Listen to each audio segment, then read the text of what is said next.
Good evening. The doctor is in. Hey, everybody. How are you guys? We're waiting for Dr. Mo. I'm sure she's going to be here in a minute, but today we are saluting veterans.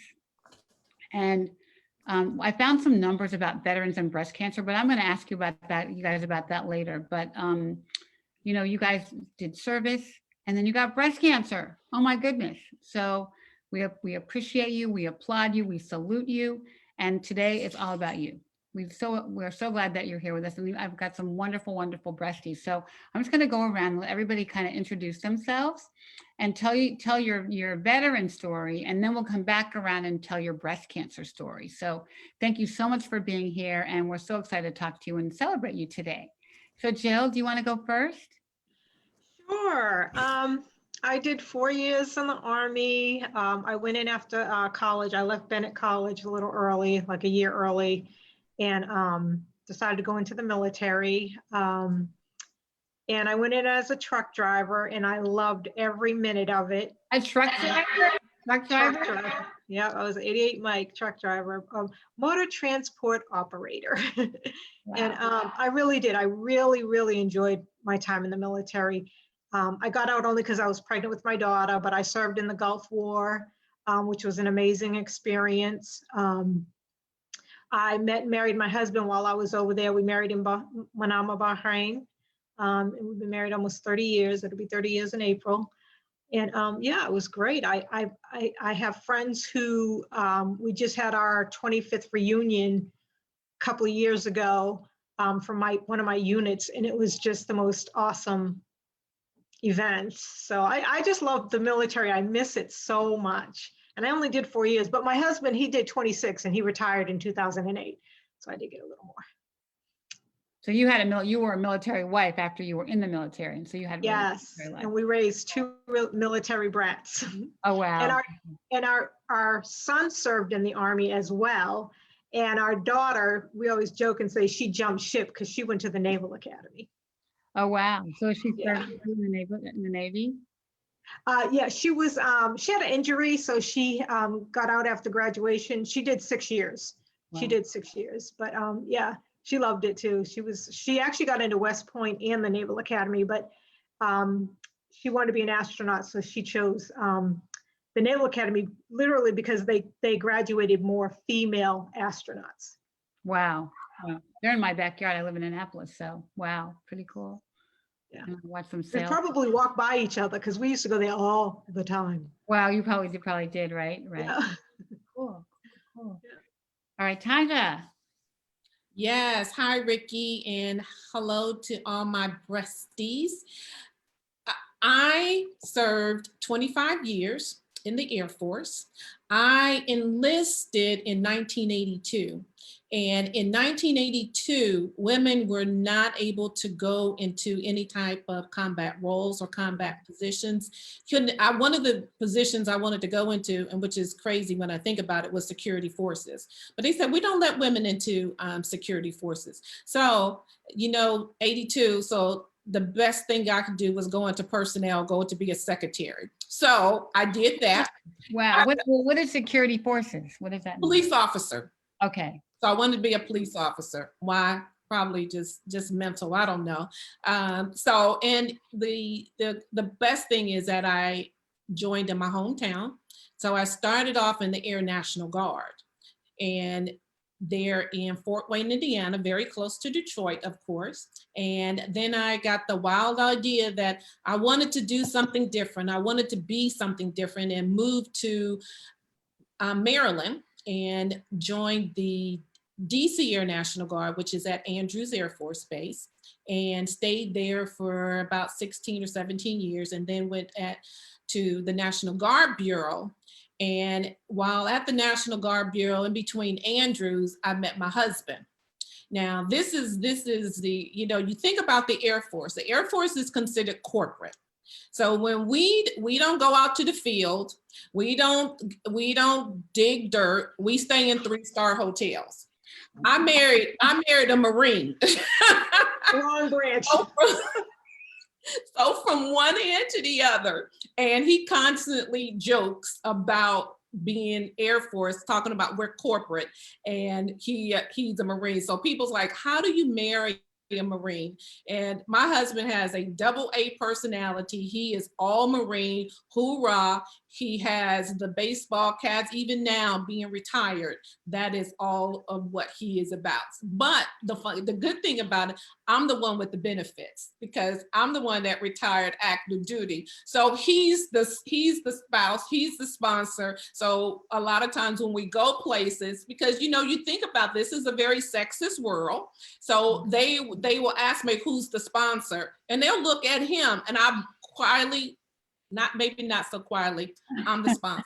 I'm the one that's active duty. I'm the one that has the benefits. So, and we have 2 wonderful children. Ours didn't go into the military, but of course they utilize all of the benefits in the military. And most of my time has been here in the Washington, D.C. area.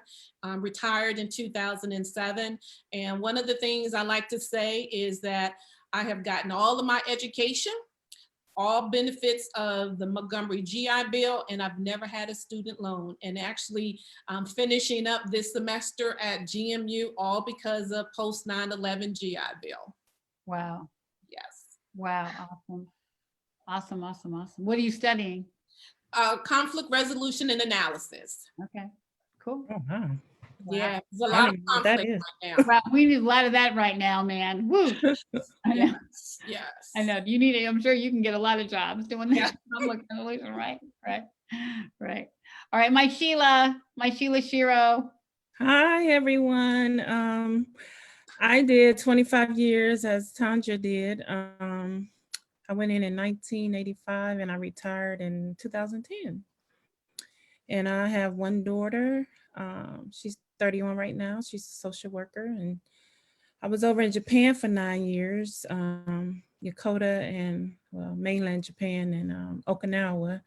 And I stayed over there because they had a good school system for my daughter because I was a single parent then. So we stayed and we traveled, and she's been to Guam, Hawaii, and back then when I joined, like Tanja was saying, I wasn't personnel, I was admin. They called us secretaries. And it kind of evolved into something else where we were doing computers. And then when I left the military, we were doing electronic records. So I've been on the IG team where I traveled to different bases to inspect them. I did that for 2 years, which was fun because I was able to go to different bases, even National Guard bases. They have one in St. Croix, so we were able to go over there and inspect. And I had a great career. I cried when I had to retire. And my best friend looked at me and she was like, do you know how many people want to be retired at 43? I was like, yeah, you got a point. So yeah, but we'll talk about that part later. But yeah, I cried because I miss my military friends. We were like a family. And like I said on Veterans Day, I would have died for any of my, if need be, if we were in war or whatever, for any of my military service members, because that's just who we are. We just, we here to serve. We're here to keep, the U.S. free, where you don't have to worry about we serve and we'll worry about it. So Wow. yeah, I just miss it so much. Wow. I do. Hey, Mo. Hi, the doctor is in, just came out of surgery. How we doing, everybody? Sheila, I want to comment on what you said because it moved me so much. And I think people don't realize the sacrifice that not only our servicemen and women make, but their family members, right? And so when we thank people for their service, I always thank the spouses and thank the children and thank the family members because they too make such a sacrifice. And it is something that often goes unappreciated. And I think it's just so important to remember that, you are operating and working on behalf of your whole family, and they miss you and they love you. And I know they're so happy to have you when you are retired, but I know that you do miss it. It's like when physicians retire from their field, they kind of, for a while, they don't know what to do with themselves. Yeah, it was like, what do I do? Like, Yeah, it's part of your identity too, you know, and so we got to talk about that, reframing your identity outside of your military career and reinventing yourself and rounding yourself out in different ways, I guess, you know, what that looks like. And because I think it's a metaphor for life, and even life after and during a breast cancer diagnosis and during that journey, right? It's a constant sort of renewal of yourself and what Who makes are- you who I you. am. Yeah, who am I? Yeah. Yeah. I know. So we just kind of went around. They told us their military history. So now we're going to do breast cancer, Mo. So, Jill, you want to tell us your breast cancer story? Sure. Back when my husband retired, we moved from Massachusetts, which is actually where we're from. Our final duty station happened to be Fort Devens. And we decided to come down here because we could live a lot better than we could up there. And so we'd been here about 6 months, and I was pretty, adamant on doing my monthly self-breast exams, and found a lump when we were back in Boston on vacation for the holidays, and came back. And I didn't even, at that point, I didn't even have a primary care doctor or anything yet, because we'd only been here 5 or 6 months. How old were you? How old were you then? 43, about to turn 44. And so stage 2B, HER2 positive. I did chemotherapy, radiation, and I had a radical right side mastectomy, and then followed up with a tram flap reconstruction 2 years after everything. And chemo hit me pretty hard. I was being wheeled out after most treatments, and it would floor me because I would see women on both sides of me just get up and walk out and go to work or something. And I was just like, oh, but I didn't have the right mindset, and I've learned that now. And because of breast cancer, I knew I had to go through breast cancer in order to do the work that I do now. So I just knew I learned that that was part of God's plan for me. I've been home with the kids, stayed home with the kids since they were little. And at that point, they were in 8th and 10th grade. They did not need me at all. And, I try not to be the helicopter mom, but when you're at home with them, what else do you have to do? So it was, when I got breast cancer, it was, I don't want to say it was a good thing, but, it was just a plan. It was just, it was a rough time. We had just moved here. Didn't know a whole bunch of people. My family was like, come up here, you're going to Dana-Farber. And I was like, I'm staying here with my husband and my kids. And I just last year celebrated 10 years, and I had a huge celebration. I did, we went to Embassy Suites. I had a sit down formal dinner. Everybody was in gowns and tuxes. It was just wonderful. It was just a great party. I asked everybody to wear black, and all survivors wore pink, so you could tell right off who was a survivor. Yeah, it was awesome. It was awesome. So, and now I work with breast cancer patients. So I work with newly diagnosed.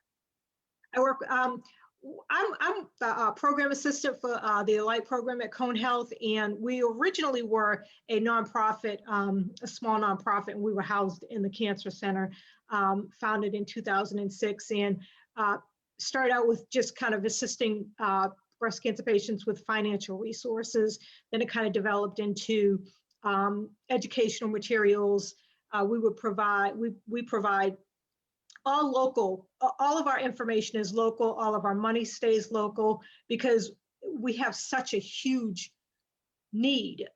Every single week every Wednesday we have a clinic. It's called our MDC clinic, where all of our new breast cancer patients come in and get their treatment plan. And every single week we have guaranteed 6 to 8 brand new cancer patients. Wow. And that's just breast. That's just breast every single week. Every week. So, and that's just in the Guilford County. This is just our county. This is Greensboro and a couple of cities around it. So just imagine the ripple effect. You know what I mean? We also help with, we have a strong peer mentoring program. It's very comparable to the Reach to Recovery program at American Cancer Society. But ours are called the light guides, and we have about 68,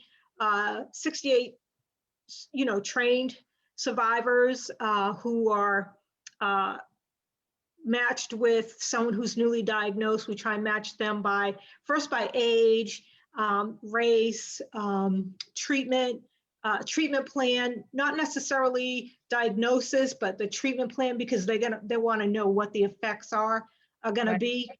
Right. Yeah, we stay busy. Stay That's busy. awesome that you've given your life to breast teeth, that's awesome. That's awesome. That's awesome. How about you, Tanja? So I'm a two-time survivor. God bless you. Thank you.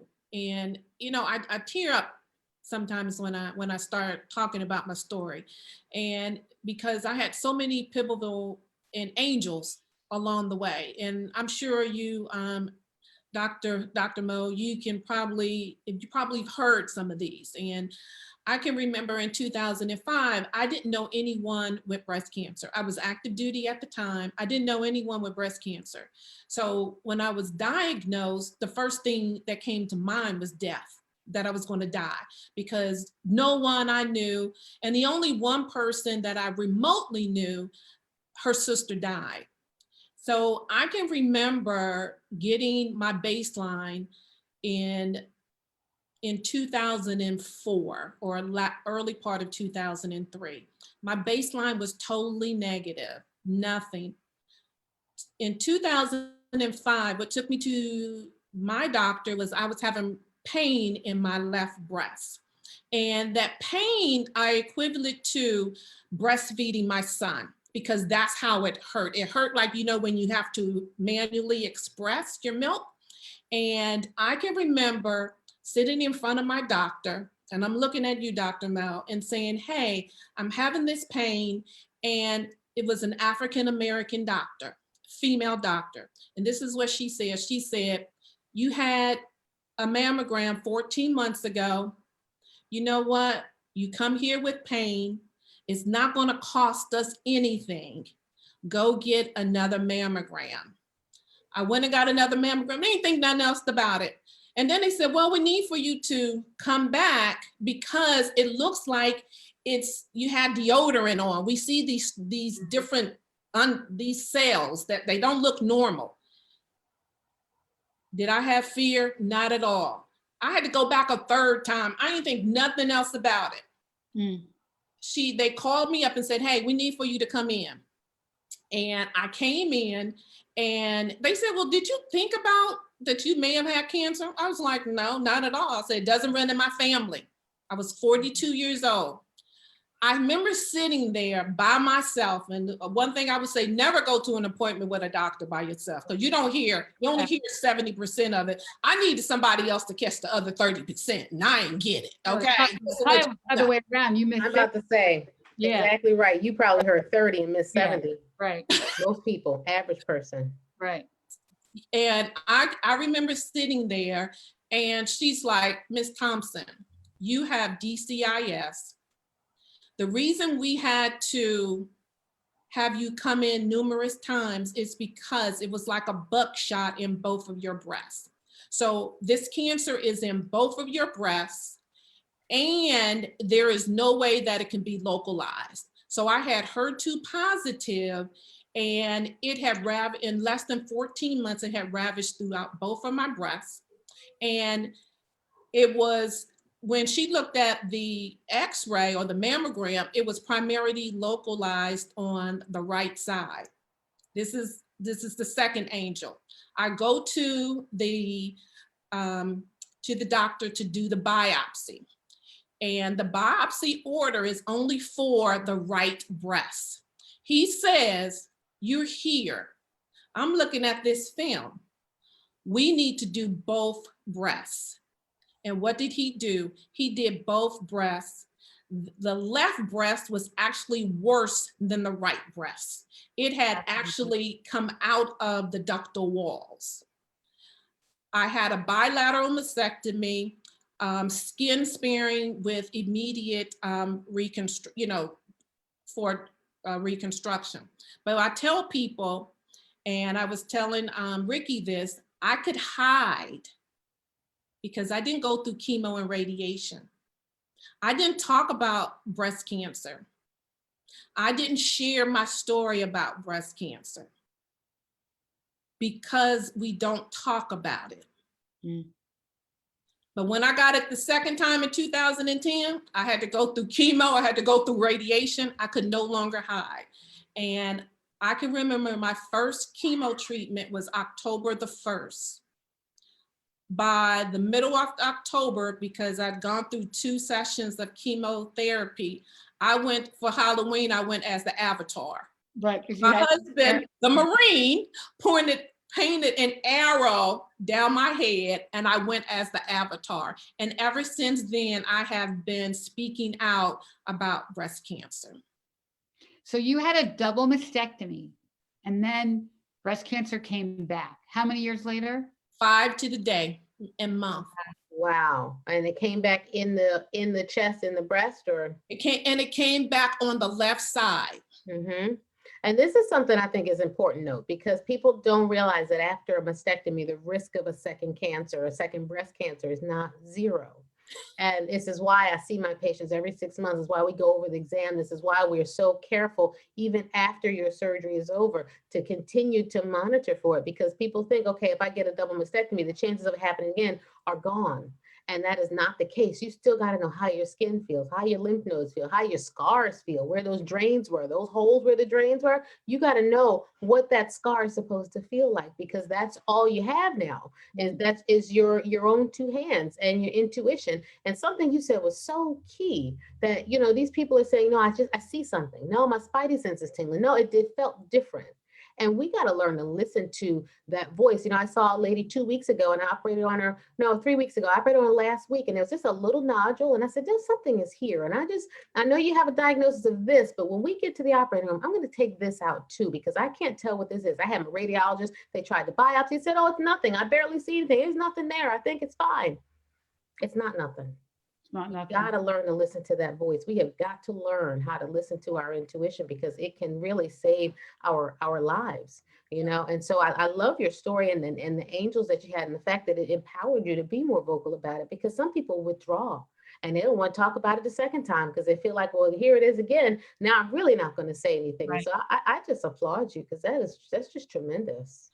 And can I say, with the second time, still within the military system, but it was the doctor of a different color, she discounted the lump. She tried to make me feel like I was crazy, that I was being paranoid. I immediately made a beeline to my plastic surgeon the same day. Didn't stop at and collect $200. Didn't even do it. Went straight to him. And he said, I did your surgery. I know there's nothing supposed to be there. We did a mammogram the best we could, an X-ray and an ultrasound. Inconclusive. They did a localized biopsy, just tipping the skin. It came out negative. And this is what I said. It is not supposed to be there. She thought, she was like, oh, we just going to push her along. We're going to push her along. And I said, let me say this. I don't care if that biopsy came out negative, that it was nothing there. This is what I do know. It's not supposed to be there. That lump is not supposed to be there. And what happens? DCIS again, positive, and estrogen. So I had 2 the second time. Wow. And I actually reported her. Okay, good. Yeah. I wouldn't say by your doctor. We love doctors. We by your doctor if you need to, you know. But Yep. Black women have a 39% higher rate of recurrence than white women. So, that fear that we all have never goes away. Wake up every morning and, We got to talk about that though, Yeah. because sometimes it is the stress, and I actually do a really good talk on this about how the stress, even from the Middle Passage, even from slavery, the stress that Black people carry in their bodies Mhm. translates into years lost from their lives because we're not sleeping well, because our blood pressure is high. And you can trace the origins of our hypertension, even when there's, no other reason, back to and back through that middle passage experience. And so we got to learn how to balance and work through that stress, Ricky, because I believe that there is something there. And it's like, I think you, Tanja, you said, you didn't feel bad. You felt good. And I think, Jill, you said it was your mindset, right? You said, I went in and I had the wrong mindset about it. And so much of our mindset determines how our bodies are going to do. And so we got to, one of the things I hope from this show is to help people try to figure out, how do you find that balance? Because there's always going to be anxiety. There's always going to be that fear, but how do you work through it day after day so that you can be a functional and productive, and so you can turn that thing around for your life? Like look at Sheila, she's doing all these incredible things with all that energy, and all of that is now like it's something else. Right. And I want people to tap into that. Yep. I know. I truly believe my breast cancer was caused by stress. And that's another story. But I really do. Stress is huge. But so Sheila, our Shero. We love Hi. We're all Sheros. We are all Sheros. We're all badass Sheros. We are. Badasses. No, but my story is I was active duty. I was sitting at my desk. My mom, just a little backstory, my mom was diagnosed in 2001 and she died in 2004. And I didn't know Black people could get breast cancer. It was never talked about in the military. You get your 1-year annual, and I didn't know. I knew I had this breast, but I didn't know what it meant because it was never explained to me, Now I know what it means because of, I'm an advocate, but, it shows up as white. Cancer shows up as white as well, So I didn't know when they were sending me like, okay, you have dense breast. So what does that mean? So, and I was sitting at my desk and I sneezed and it burned. And I was like, is that my breast? Cause I had been getting mammograms. My mom died when I was 37. And I was getting mammograms and I sneezed, and my military doctor, that's the first thing she said, well, breast cancer doesn't hurt. And what I realized, breast cancer don't hurt, but when it metastasizes, that's what hurts. So I went and got my mammogram, and she told me to sit down. And I was like, the military has never told me to sit down. They said, oh, I'll see you in a year. If something's wrong, they'll send you a letter. So I sat down and the radiologist called me in. He said, well, he showed me my mammogram, and he said, you see all this white stuff? He said, that's breast cancer. And he said, then they ordered a biopsy, and they ordered they just started ordering all these tests. So you're like in this big world and your little self, and you're like, well, what's going on? And they did the MRI, and he said, what you were feeling was when you were sneezing, it had already spread to your ribs and liver. So every time I was sneezing, it was pushing down. So I'm like, okay. But then I was active duty, so I couldn't go to the VA. So I had to go down to a civilian hospital in St. Louis. And when I seen the breast surgeon first, and she was like, we can't do nothing for you because it's stage 4. And I'm looking at her and we're like, how many stages is it? I didn't know. And, even when my mom died, I just blocked it out because I didn't want to see no pink. And I thought, okay, I'm doing a walk. I'm doing my just do, And she was like, well, you got all of them. I said, for real? And that's when they were telling me, I said, she sent me to the oncologist because she said, once it's stage 4, it's in your blood system. So it's kind of defeating the purpose of getting a mastectomy. So I went to see my oncologist, who I love dearly, and it'll be 11 years in 2 weeks that I've been living with metastatic breast cancer. Woo. So I will say I love my doctor. And that's why I have never switched to the VA, because we just established this relationship and I just didn't want to leave her. I told her, if you leave, I'm leaving with you. And she's been, her and God been going back and forth, telling each other what to do. You know, I've been on 6 treatment plans. I've had 4 progressions. And this last one, I'm on a clinical trial, which has been working for the past couple years. And just trying to, you know, I've known many veterans, actually 3 women in the same office that I retired from had not breast cancer. One had breast cancer and one had stomach cancer. And we all worked in the same office. Mm. Wow, where was So that? like Dr. Mo was saying, is, you know, the stressors of, I remember working 15, 17 hours a day, having to leave my daughter. Like when 9/11 happened, we were in the middle of a typhoon over in Japan. So I had to leave her home by herself. She was young. So it was just like, you know, it's just all these stressors that you don't realize. And that's what I want to do, is just go on basis and be like, we need to talk about this more with our military women and men, because 1% of men get breast cancer. And breast cancer in men, particularly military men, is on the rise. Yeah. It may be environmental exposures and other things. We don't quite know the reason why, but there has been an uptick in recent years in breast cancer in military men, especially.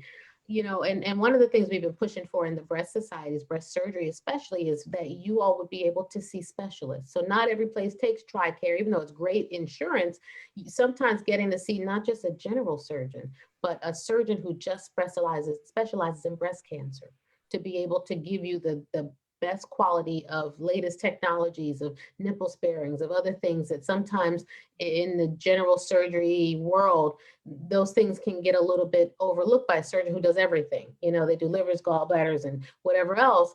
And sometimes that attention to the cosmesis and to the scarring and to all the things that the breast surgeons pay attention to, we want our military men and women to be able to get that same quality of care. So I know in our health system, we had really been pushing for TRICARE to be accepted and to make sure that we can accommodate all of our military personnel. Because when you look at the statistics, and this has been interesting, they thought that if we tease out the socioeconomic part of things, right? Because you know how we were on that panel with Living Beyond Breast Cancer, and a certain doctor said, well, Black women need to breastfeed and they need to go to their doctor's appointments, and it's, you know, Right. socioeconomics is that issue. But even when you take that away, and you take women who have all the same insurance, right? You get the same mammograms, you get the same vaccines, you get the same checkups, same doctors, you still see a disparity, a racial disparity in breast cancer in military women. Military. And so something is happening there among our sisters, and we got to tease that out and figure out what that is, because it's not just access to care, because you all have access to the Right. best care. You have it. You know, but making sure that we get the doctors who don't blow you off, the doctors who don't say, oh, it's just fibrocystic, and really take you seriously is a problem across all socioeconomic classes, across academic and community hospitals, you know. And so it's a lot of work that doctors have to do to train the doctors. Right, right, right. Hey, Sheila, how old were you when you got diagnosed? I was 43, like So- the rest of the panel. And I So didn't all think, the you know, I didn't, Wow, that's I'm good. 54 now. So you were looking hot, mama. So when you got diagnosed at 43, how much longer did you stay in the military? They immediately sent me in for a medical board because I was stage 4, so I would be on chemo the rest of my life.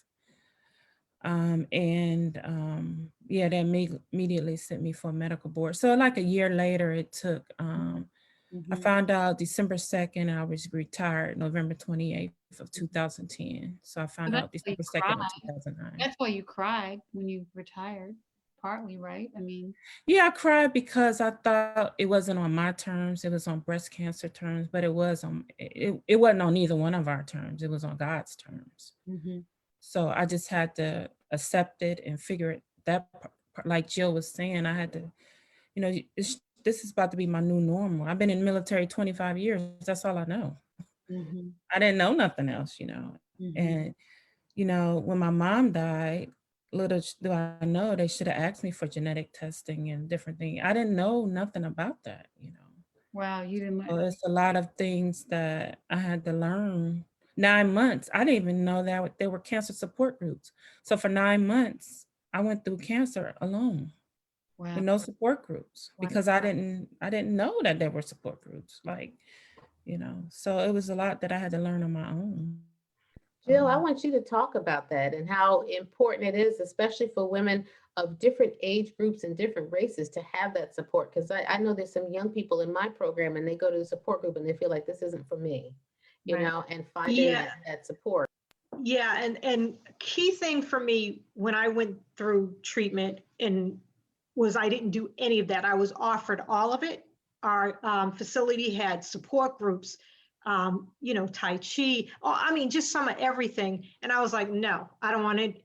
But in the end, I realized what benefits I missed out on. It would have helped with my attitude. And I feel like if someone who looked like me had come up to me and offered me those things, I might would have been a little more receptive to it. Yeah. And again, like everybody says, before breast cancer, you don't think anything about it. You don't recognize the commercials, anything. But once you get breast cancer, that stuff is like, you see it everywhere. You know, it pops up. And the thing that in the end that I learned is that the importance of women coming together and discussing and giving each other hope. Because I have women who will say, "Oh, I'm so far out." I'm saying, "No, Right. I need you to come so you can give hope to that person who just got diagnosed. And the one who's just got diagnosed, I need you to come so you can see that hope. So you can see what you're going to be like in a year or in, 3 months or 6 months, however long your treatment is.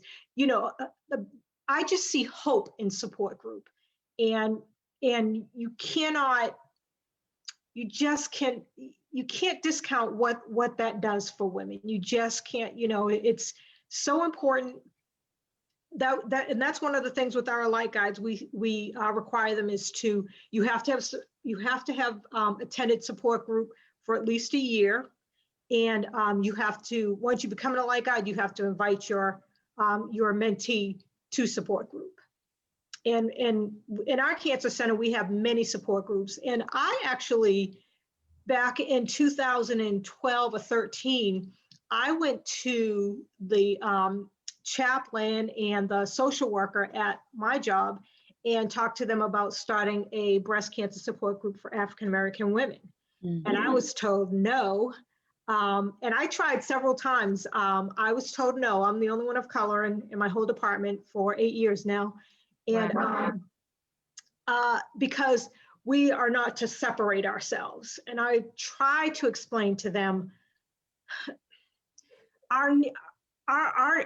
we're different. Our needs are different. And especially Cancer. our needs are different. And as our generation and generations behind us are coming up, we're starting to even out a little more. But when I have a 72-year-old woman, she's not going to want to sit down and talk to Becky, who's 42, sitting there with big old boobs, just got a boob job. That she don't want. That's not that's not a match. It's not she's not going to meet her needs. So as a result of that, I started one at my church. I started a faith-based. We opened it up to all cancers, and it's still running. I left that church 3 years ago, honey. That support group is still going strong. That's an incredible ministry, though. Look at that, right? Yeah. And it's funny because my boss, who spoke at my survivor party, talked about that, and she's white, and she talked about how much she learned about. And it means a lot because I feel like I got through to at least one person. Good. That she said, if nothing else, I learned about the difference and the importance of Black women in breast cancer. And she told stories about incidents of, it was just, I was good. I was good. So good. So good. Well, breasty love, I can't talk about how important that is. It's like it's a club that we don't want to be in, but once we're in it, it's like unconditional love. And it's like, you can't even describe it, I gave Leah Monique breasty love. I mean, like she gets it now because I'm one of the breasties. I'm honorary for a different reason.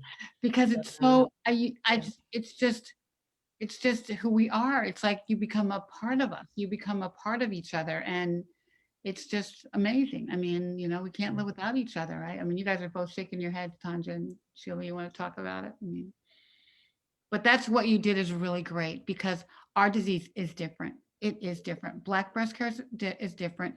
We deal with it differently. We have a different focus about, you know, different way of looking at things. You know, we're more spiritual about it. And frankly, we're sicker. We're sicker than the white people.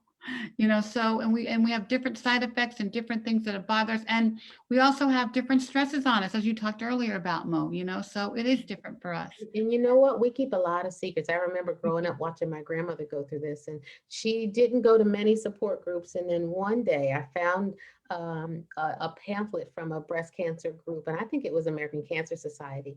And she was on the back, her and my grandfather, because they raised me since I was 7 years old. And her and my grandfather were on the back of this booklet about breast cancer, holding hands, kicking their legs up with a bunch of other survivors. And I could tell the difference in her. Something changed in her when she finally started going to support groups, because she went from not talking about it, from being ashamed, from, you know, being worried about, yes, her future, but her grandkids. And you know, my mother died, so now she's raising the 2 girls, and she's like, well, what am I going to do for these girls? And something changed when she started going to those groups. And to see her on the back of this magazine, this was years after she died, on the back cover, her kicking her legs in the air and celebrating her life, was it was something for me to see. And I just started crying. And I was so thankful, you know, that she was able to make that transition, because that's the hard part of all of this, is trying to figure out what's the lesson, what's the blessing, and how do you get started? And I want to ask all of you guys that, you know, like, what was that moment for you when you said, you know what, I got to do something for somebody else. I have to turn this into something else. And Ricky, you can chime in too, because look at you with Touch BBCA, right? There's a moment where it sucks, but it finally sucks enough that makes you want to do something different. You have to, right? You There's have lots of people watching who haven't got there yet, though. How do they find that moment? Yeah, you don't have a choice. Tanja, you talked about it a little earlier, that you just sort of, the second time you got it, the bug hit you, right? The advocacy bug, like, you know, like what prompted it? It did. And I think I mentioned it earlier, when I could no longer hide. In our community, we don't talk about, you know, we don't talk about, it's the unspeakables. We don't talk about breast cancer. We don't talk about our boobs. We don't talk about our sex life. We don't talk about any of those things that, and I'm now also, I'm born and raised in a Pentecostal church. So we don't talk about those things. You don't talk about, not one little bit. And even when I started talking to my mom about it, she was like, don't be talking about that stuff. And I actually had, so for Breast Cancer Awareness Month, every day I would post something about breast cancer. And someone said to me, they said, why are you talking about that? You're going to scare women. Scare them? I said, what do you mean? If you keep talking about it, they're going to be scared. And so I actually wrote a book, and my book is What to Expect When You Wasn't Expecting Breast Cancer. So because just like all of us on here, there's no pictures, there's nothing to show what it looks like when you're going through breast cancer. And they said, don't show that because people are going to be scared.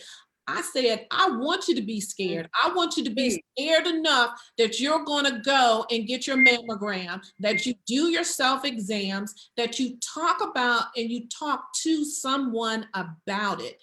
And that is, I believe that is now my purpose. That is my purpose, that I can show and tell you that in 2005, I had nothing to do with pink. I had nothing to do with breast cancer. My husband would come and say, why don't you this rate? I was like, I don't do that. I don't do that. I don't want to do that. And so we talk about going to therapy and going to support groups. So in 2005, when I was diagnosed, I was active duty. I'm going about my business. I'm going to work. My chief master sergeant comes to me and she says, I'm directing you to go to support group. I was like, I said, I don't need to do nothing like that. I said, that's for them people. That's not for me. And come to find out, It was my husband and my boss who did it. I call it to do an intervention. But I can tell you right now, it was the best intervention because when I got there, and this time it was at the Pentagon, so it was in person. Don't you know, I was the life of the party. I'm the one doing all the talking. When I missed, they were like, you can't miss anymore because you the one that do all the talking. I was like, I didn't even want to be here, but you bring us so much hope. You bring us so much joy because you're so bubbly. I was like, y'all don't even realize I'm an introvert. I don't, but Not no more, honey. Mm-mm. I'm here to tell you. But you know what that showed me, that even though I'm going through this disease, I can help somebody else. And last month for Breast Cancer Awareness Month, every day I would post or talk to someone about getting their mammogram, scheduling your mammogram. 5 women scheduled their mammograms. And I said, if I can help one person, just one person have the strength to go and get tested, to go and get their mammogram, schedule them. I said, I've done my job. I've done my job. And I'm super excited about where I am in my life, as well as what I do. So I have a nonprofit, the Breast Cancer Move Foundation, where I actually have a beetle bug car that I wrapped as in breast cancer, and I deliver chemotherapy care packages to the military installation. So that's what I did in October. Fort Belvoir is the nearest hospital, a military installation here. So I delivered, and they made me feel like a celebrity. They had the generals come out, the base commander, the hospital commander came out, oncology and radiology.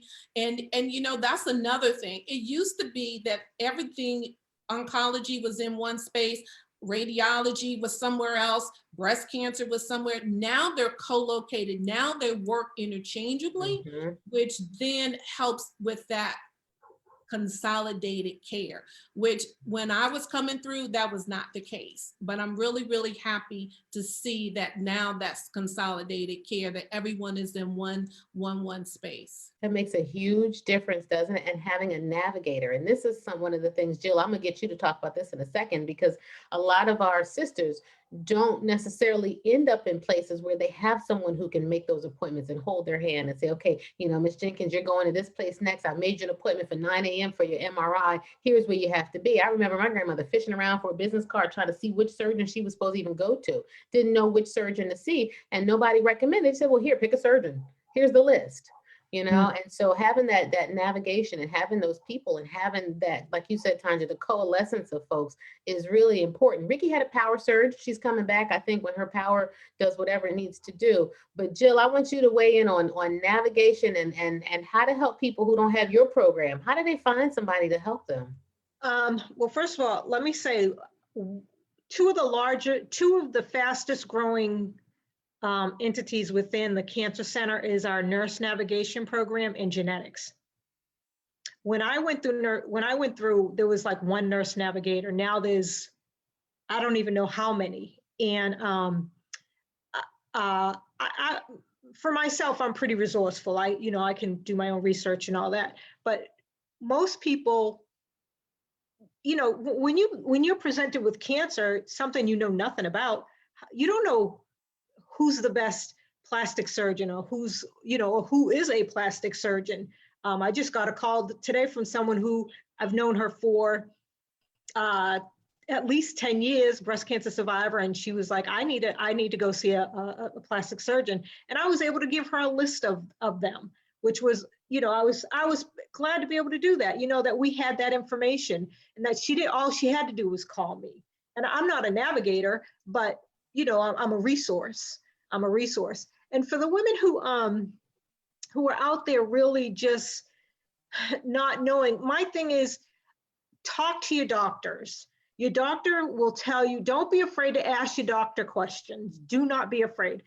Ask them whatever you need to ask them, because they're gonna send you to where, like our oncologists, most of them send them to a light We have the knitted knockers. Are you guys familiar with those? We have the knitted knockers. We even have a little stash of like prosthetics and bras and things of that nature. But we also have, you know, the support group. We have the peer mentoring program. The other thing is, do any of y'all suffer from chemo brain? Yeah. Oh my gosh. I don't mean to change the subject, but I would love to talk about that.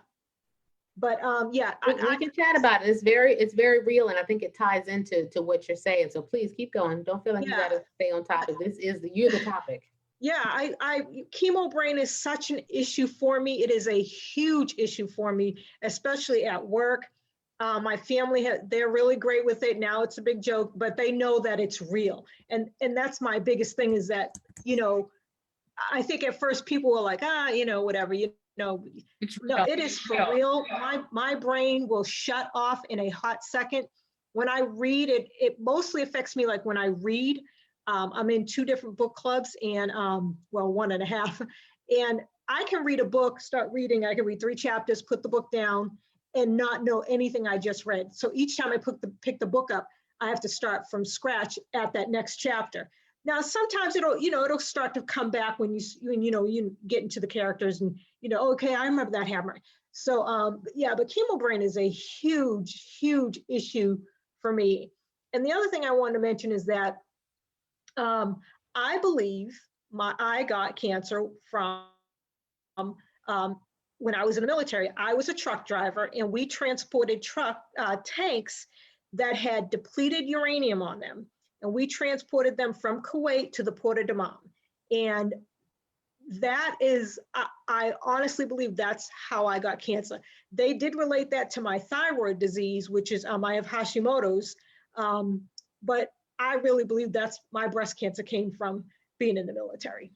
You know, I'll chime in here and say that where I practice in this little sleepy town of Pennsylvania called Sellersville, about an hour outside of Philly. If you look up Sellersville, Pennsylvania, if you Google it, you will see on Wikipedia, they used to mine uranium in Sellersville, Pennsylvania back in the early 1900s. And we have a 1 in 4 people in our area have a first-degree relative with a potentially hereditary cancer. And we have one of the highest incidences of breast cancer almost in the state of Pennsylvania. So it's something to be said for these environmental exposures. And this is why we have to try to balance out the preventable risk factors as best we can. Because some stuff you can't prevent. You had to carry what you had to carry. You had to transport what you had to transport. Can't prevent what's in the soil from 1910. And I didn't realize the importance of it. There was a letter in my files that, because I was attached to a different, I was active duty, but I was attached to a National Guard unit when I was serving over there. And there was a letter in my file that said, you know, that I had been exposed to it. It had the list of names, and I didn't understand the importance of it at that point. But when I got out and I tried to file my claim, that was key. Now, granted, you know, I couldn't get a claim for the breast cancer, but I literally am just looking into chemo brain's an issue, and it's affecting my lifestyle in my life. And that's what that disability helps to, you know, because I'm at 60% right now, but and you know, I have a little PTSD. I have a lot of PTSD, but yeah. Well, So can I say that I believe mine was triggered through environmental as well? So building, so when I got breast cancer in 2005, 2 other women in the building, the same floor, also came down with breast cancer. Come to find out, the Navy had previously been in our building. They left our building because there was asbestos in it. We moved in sometime later, and I've done some research, and it says, you know, asbestos isn't one of the triggers or isn't associated with breast cancer, but I truly believe it was the trigger. It may not have been because I was exposed, but I truly believe there was something that triggered the breast cancer, not only in me, but for 2 other women. I mean, the same time. One individual, she ended up dying And the other, myself and the other one, we are still alive, but I truly believe that mine was environmentally related. There's no one else, there's no one in my family. And I'm sure if I did more research to find out that there were probably actually more women within our division that also came down with breast cancer. You know, that the common thread might not be the asbestos, but it's inflammation. So here's the deal, is that inflammation, you know, whether it is, because I hear you saying you have Hashimoto's thyroid, right? That's an inflammatory thyroid. Your thyroid's inflamed. You know, you get asbestos and you start breathing in particles. And guess what it causes? Irritation in your lungs, inflammation in your lungs and in your body. And when there's inflammation in the body, the cells try to repair themselves, right? So all the immune response goes to the damaged area and it floods the area and the body tries to fix itself. And the more inflammation you have, the faster the body tries to fix itself. And what happens when somebody forces you to do something fast, right? They say, here, read this on stage in front of 1,000 people. Go quickly, here you go. What do? You make mistakes. Well, that's what a cancer is. A cancer is a cellular mistake made over and over and over and over again. And the body didn't get a chance to fix that cellular mistake and repair it. And so the common thread for so much of what happens in our bodies, it is inflammation. Those cortisol levels go up. We have diabetes, or we have PCOS, or we have other things that make our bodies in this state of this, right? And guess what happens? Our cells make mistakes and they don't get a chance to repair themselves fast enough. So that is a real common thread, whether it's from the environmental inflammation, whether it's from stress, whether it's from other things, but it is a very real possibility and real reality that you all are exposed to a lot of different things that cause some imbalances in the body. All I can say is get the stress out of your life before you get cancer. Get the cancers out of your life before you get cancer. Don't go through what we had to go through to figure that out. You know, now's your time. If you haven't had breast cancer and you don't want it, get the stress out of your life. Get all the cancers out of your life. Don't wait till you're sick, you know? And I'm gonna ask you guys this, because I hear all of your stories, and as stressful as it has all been, none of you sound like you're stressed out. It seems like all of you have peace, right? With metastatic disease, peace with having breast cancer twice, peace with having, being divorced and getting retired from your jobs and all of the things, right? There's this space that you're in that says, you know what, I am moderately in control of my life. And even the stuff I'm not in control of, I'm going with it because God's in control. Like, how do people get there? People who are watching, help them try to make that leap, because we're trying to control every little thing that we can. You know, that space where you micromanage everything because one thing happened to you that you couldn't control. One really big thing happened. But how do people find peace?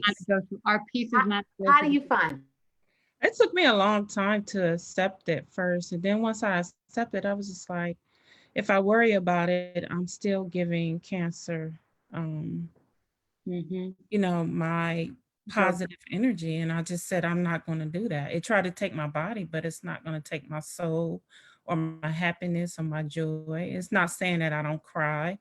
I do go see a therapist, which I love. I do all the things that, I still do things that make me feel sexy. I put on perfume every day because that's what makes me feel sexy. And I haven't stopped, doing the things that I was doing before cancer. I don't talk about death because, I believe life and death is in the power of the tongue. So I speak life into my body every morning and, whatever God has for me. But, I truly believe that if you help one person on this earth, you've done what God wanted you to do. I love you. So that's why I chose when actually my breast surgeon sent me a flyer and she started my advocacy work in 2013. And she said, I think you'll be a great fit for this symposium. And that's when everything took off. I learned about living beyond breast cancer and going to the conferences and different conferences. Like, well, where are the Black women? Do they not know about it? Or, because they need, I need these resources to take back to the community, So I just, my best friend told me, stop Googling. That's the first thing when I do something, I go on the internet. She's like, don't do that. She said, it's a lot of women living with stage 4 now. It's going on years and years. And once I realized that, I was just like, okay, there are a lot of women, So, just like with clinical trials, I advocate for them 2 years now I've been on one. It's working, but this is going to advance it for Black women, not only for Black women, but for breast cancer, you know. So maybe they could find out, well, why is Sheila, this Black person, living long, you know, what's in her genes, you know? So Sheila, can I ask you a question? sure. Are you doing your treatment through the VA at this time? No, I stayed with where I was going before when I was active duty. So TRICARE, I have TRICARE for life. Okay, okay. Yeah, so I love you so much, Sheila. I love you too. This is always so exciting. I told you, an hour goes by so fast. You just, yeah. Oh, wow, yeah, it's an hour. So Todd, how do you get your peace? And we My got a few peace, minutes, right? so my peace comes from God. I am, as I mentioned earlier, Pentecostal, Church of God in Christ. My grandmother is, and she's since passed, she taught us how to pray. So prayer and having that faith that we come into this world born to die. God is the only one that knows that when we are going to come and when we're going to leave.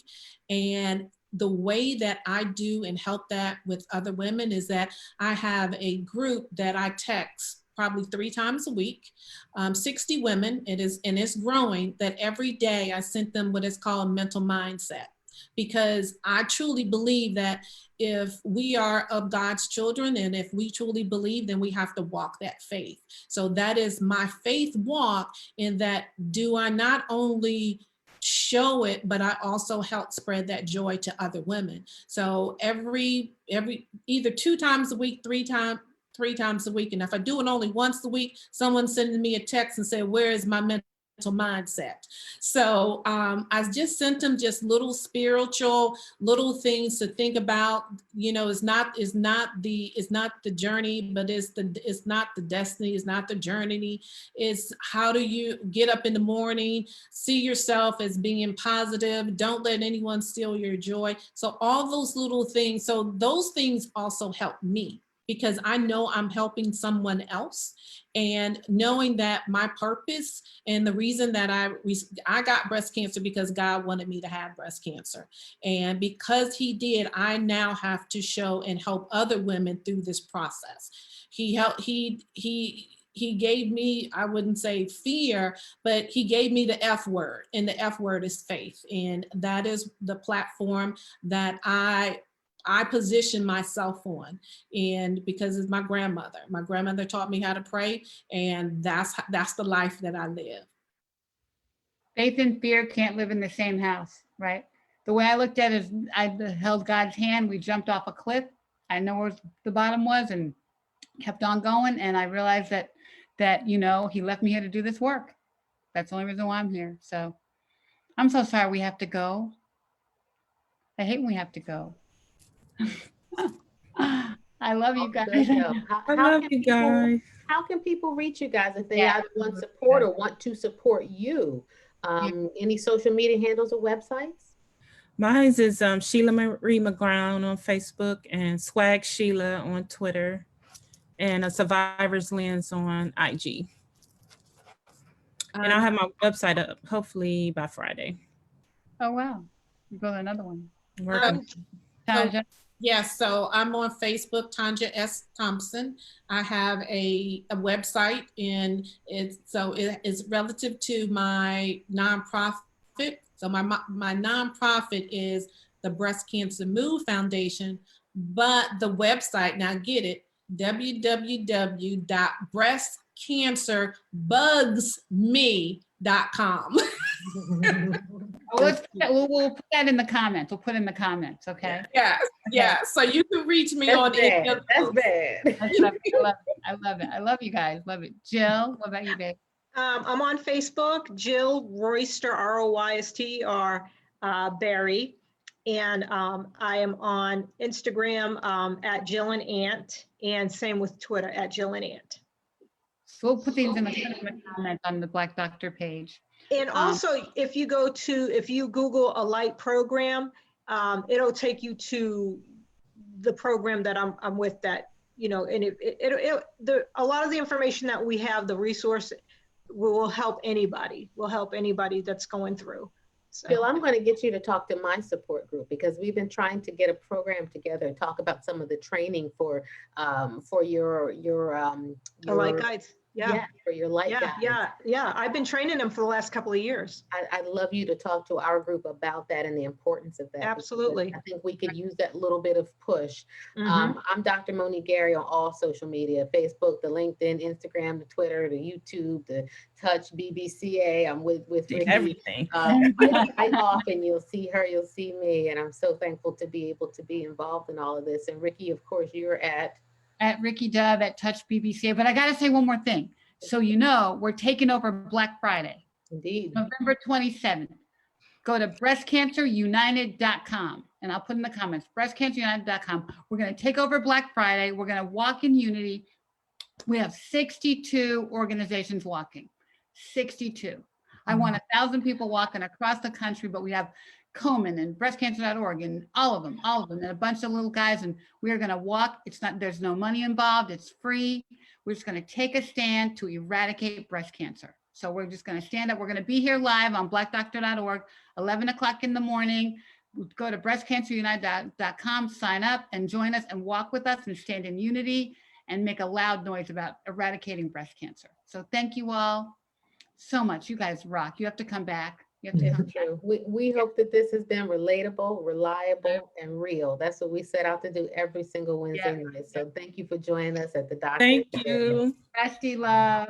There it is. Oh, Breastie love. I miss y'all. Talk to y'all. Breastie. You guys rock. I love you guys. Breastie love. Thank you. Bye. Bye. Thanks, guys. Thanks, Ricky. Thanks, Bless Dr. Mo. Thank you, Ricky. Bless Yeah, that Thank was awesome. you and Tanja. Bless you. Yeah. Nice meeting everybody. Really hope to Yeah. see you all again. We'll do it again. We'll have a party. Bye-bye.